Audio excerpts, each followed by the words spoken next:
Nothing will change if nothing changes. Nothing can change if nothing changes. Nothing will change if nothing is going to change.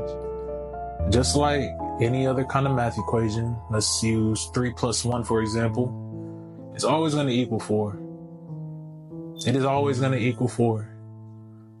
No matter if you flip the numbers around, write them in a different way, it's always going to equal 4. You're always going to get the same exact input, or you're always going to get the same exact output, my mistake, if you input the same variables. Now, if you want change, if you want things to look different in your life, in your situation, in your circumstance, then something does have to change. It's going to have to be changed. And many of us, we are afraid of change because it's foreign territory. I mean, it's new. All things that are new are scary because, I mean, it's something that we're not acquainted with. It's something that we're not used to. And as humans, as imperfect fleshes, we'd much rather stay familiar with what we're comfortable in. We'd much rather stay where we are if it's something that we've known all our lives, if it's something that we've known the majority of our lives. But I mean, eventually you will get tired of it if you haven't already. And eventually you will want to make that change. And I'm not going to sit here and say that when you do decide to make that change, that it's going to be too late or you'll have no time or you'll have less time, which, I mean, you will have less time, but you will have that ability to make that change. And it will be a whole lot harder because you'll be that much deeper into your circumstance, into your situation. You'll be that much more comfortable with where you were. It's easier to break a cycle sooner rather than later. It's easier to make a change sooner rather than later. It's more reasonable to attack something sooner rather than later. You know, there's a study plan on my Bible app that I did for a devotional, and he used the example, I believe they said it was an old Irish saying or something like that, but it goes, temptation is like a warm bed, easy to get into, but hard to get out of. I'm gonna repeat that. Temptation is like a warm bed, easy to get into, but hard to get out of. And that's true. I mean, think about it. You hop in a nice warm bed after a nice cold shower or a nice hot shower, either way. I'm not gonna judge anyone, but you hop into your nice warm bed and you start feeling as if you're melting into the bed, right? You're comfortable. You don't want to get out, especially if it's cold in your room or cold outside. I don't know about y'all, but I love when it's cold in the room and I get to get under my blanket and start warming myself up, you know? Now, once you get into that warm bed, your brain, your body is not going to want to get out. And that's the same with the situation. Once you get into a situation that you have become comfortable with, you have become familiar with, and that you have become okay with, it's going to be that much harder to get out when you do decide that it's time to get out. Think about that. Now, I'm not trying to force any kind of decision on anyone, but I just want to open up a little bit of perspective, as I always preach. Perspective is the difference between life and death, right? How you view things is the difference between having a fulfilling life and having a dissatisfied life. Your perspective is the biggest variable when it comes to starting a new venture or sticking to what you already know in the same situation or journey. Now, if you change that perspective, right, and you started viewing life as this how do I put it? This playscape, right? So where you can go and create whatever it is that you would like out of life. But you have to first get out of bed to do so. Out of that warm and comfortable and cozy bed to go out and enjoy the things in life that you would like to enjoy. You make that perspective change, then a whole lot of other things will change along with it. But it takes that initial It takes that initial decision in order to reap that type of reward, that type of blessing. Now, I'm sure you guys are familiar with the saying, a dog always returns to its vomit. That is something that is preached in the Bible. That is something that is stated in the Bible. I don't know the verse verbatim, but it's something along the lines as God rewards transgressors and fools as a dog returns to its vomit. Now sit there and think about what that means, right? A dog returning to its vomit. Something that has already been processed, already been disposed of, something that has already been placed out of your heart, something that you have already decided that you don't no longer want to embark on, or you no longer want to be a part of, right?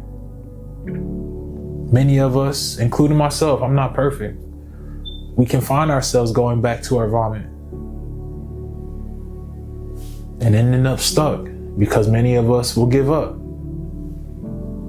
Now, I'm not here to pat you on the back for giving up.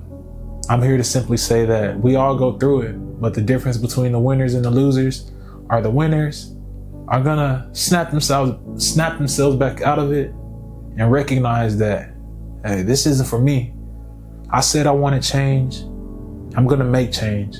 I said I want to change. I'm gonna create change. I said I want to change. I'm gonna be change. And then moving forward like that, as necessary, as needed. It's okay to trip, stumble, fall, roll over, but get back up. It's okay to return to your vomit, but get back up. And when I say it's okay, I don't mean it's permitted. I don't mean you should do it. I mean that if you do it, if you do fall short, if you do return to your bad habits, or to return to the bad environments, or the bad circle, or the bad group, or the bad circumstances that you were trying to flee from, it's okay to recognize that you fell short, but it's also okay and necessary to get back up and keep marching, to get back up and keep moving forward, to get back up and move even further away from that vomit, even further away from that environment, even further away from that circumstance than you did the first time. And the further and further away from these things that you change, or the further and further away from these things that you get, the more and more that you do change, the harder and harder it's going to be for you to return to these things. Now, we as humans, we tend to, especially if you're a prideful human, especially if you are someone that has prided themselves on doing things on their own, and I'll admit, I'm also one of those people that have done this before. Now, relying on your own strength, that you will see results. You will see a little bit of results. You will see change. You will see growth. But then you'll start to realize that, hey, hold on, I'm starting to slip up a little bit. I'm starting to let things slide a little bit. I'm starting to compromise more than I should. And that's because you have no direction. You have no guidance. You have no conviction. Where can you find conviction at? You may be asking. You can find conviction through relying on God. And I'm going to keep on saying it. God will place conviction on your heart through His Holy Spirit. God will allow you to remind yourself, and God will remind you Himself through the Holy Spirit that, hey, you said you want to change. Let's make this change happen, and let's make this change permanent. You said you want to change. Let's go out and create this change. You said you want to change. Well, this change isn't going to happen on its own. View God as your accountability partner, because He's going to make sure you are accountable one way or another.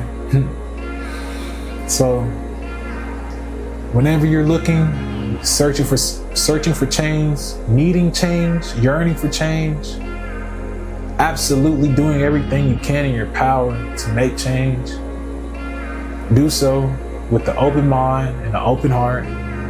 Do so with your eyes on the prize. And what I mean by the prize is keeping your eyes focused on He who lights your feet during your path. He who lights your feet during your journey. He who makes it easy to keep your footing during the straight and narrow. He who asks for you to throw your burdens upon Him and to take up His yoke, because His yoke is light. Do these things, apply this change, apply His word while you're embarking on this journey towards change, whether it's a life change, whether it's a fitness or health journey change, whether it's a mental change as far as your education goes, whether it's a spiritual change. You can make change on your own. It is possible. I'm not going to sit here and say it's impossible. It is possible. But lasting change that lasts and that does not fade can only be done through Him, through the Most High, through Jesus. You can only hold yourself accountable, especially if you have no one in your corner physically, from a human standpoint. Having that Holy Spirit's conviction, having that Holy Spirit's guidance, having God guide you and direct you, being able to not worry, not stress about the next day, about what needs to be done the next day to make this change, to obtain this change, to create this new life, to create this new person that you're stepping into, this new identity that you're looking to become. The only way that that's going to be possible is through Him, who placed that vision, who placed that purpose, who placed that identity, who placed that vision for a better life into your heart. That's the only way it's going to be obtainable.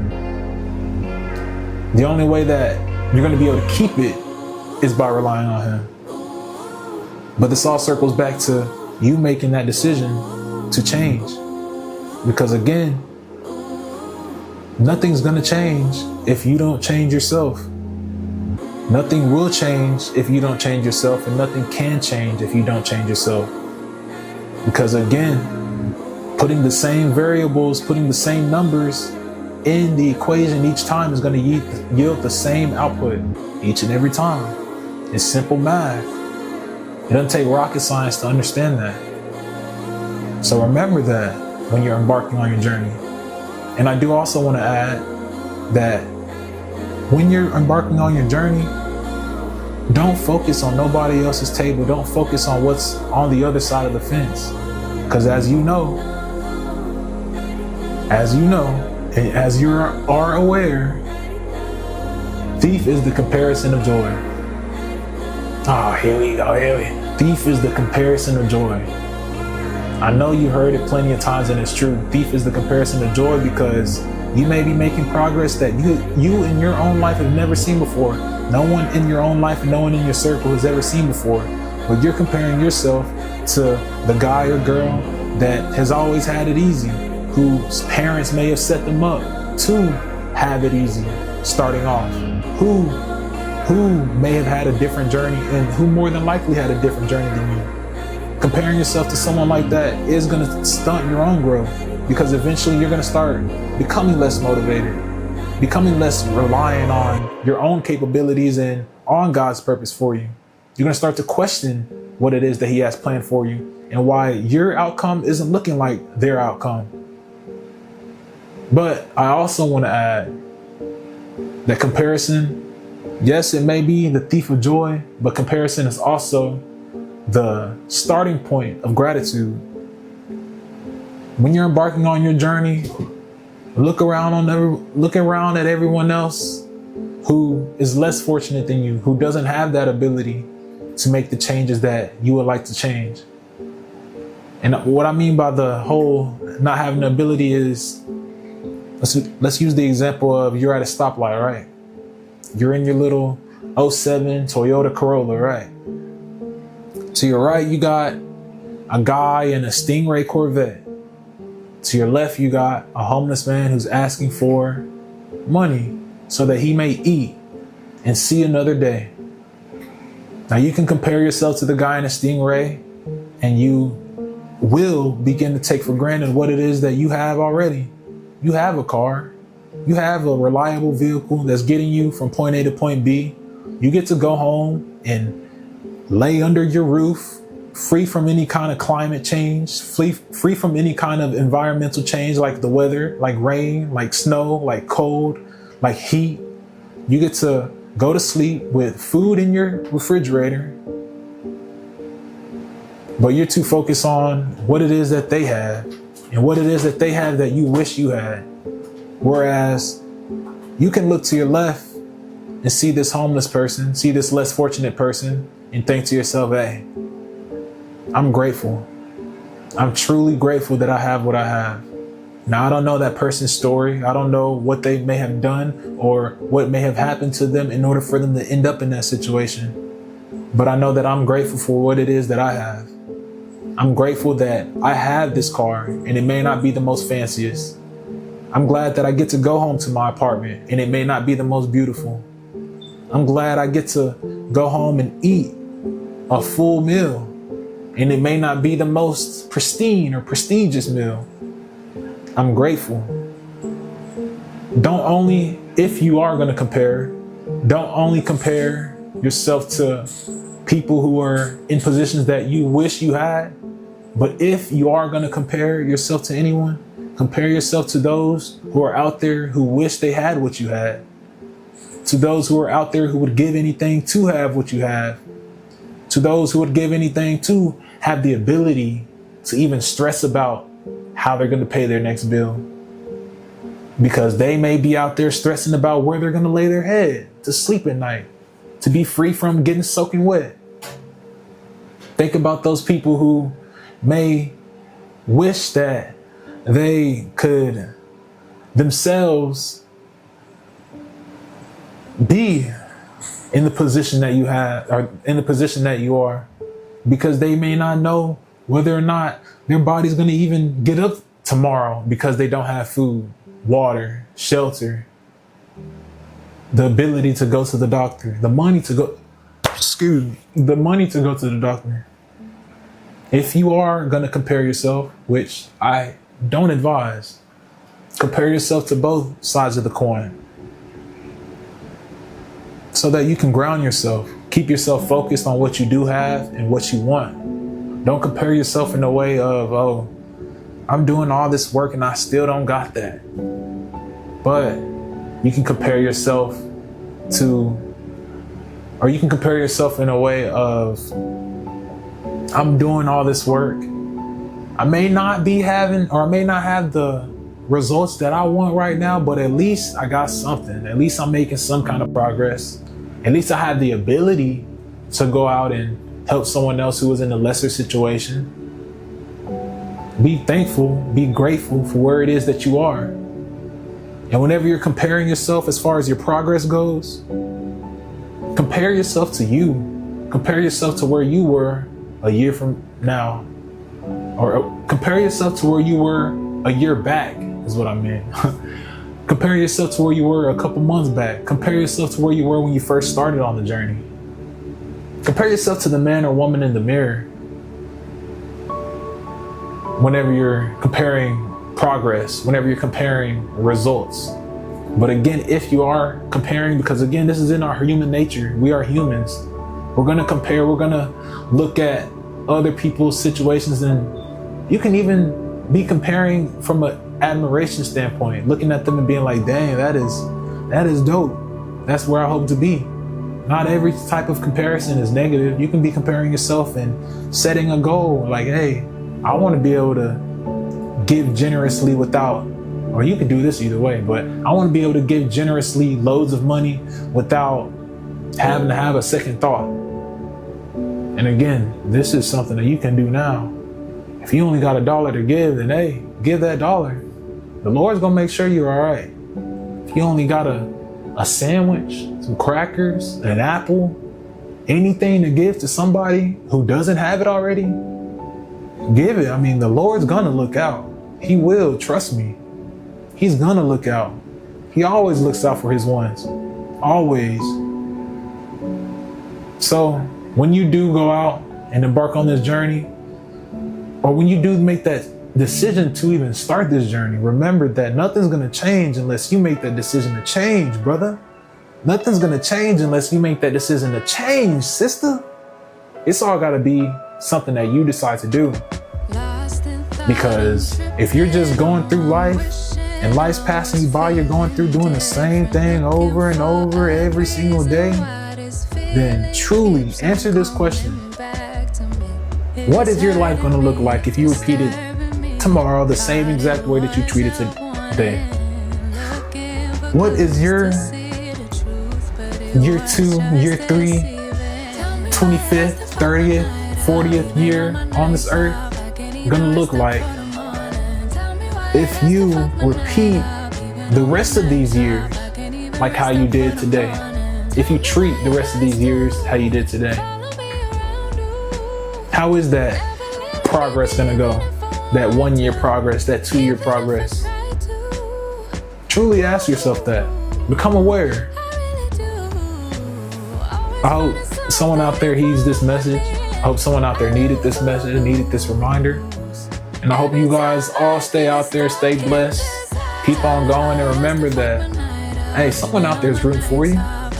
God's rooting for you. I myself am rooting for you. That's why I'm making these videos. I'm not getting paid to make these videos. I just want everybody to win. Remember, you got this, man. You got this. Hey, you're a warrior. You're surviving. You're still here. Remember that you got this. So again, I hope somebody enjoyed this video. Hope y'all like, comment, share, subscribe. If you guys did, I'm not gonna force you to do nothing. But hope y'all stay blessed. Y'all keep God in your life. Y'all keep on getting better, man. Y'all be the change in this world that the world needs.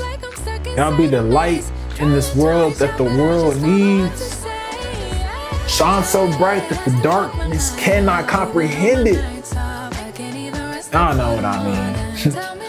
But y'all stay blessed, man. Y'all keep on growing, keep on going, and keep on changing. Y'all stay in the world. And I will see y'all in the next one.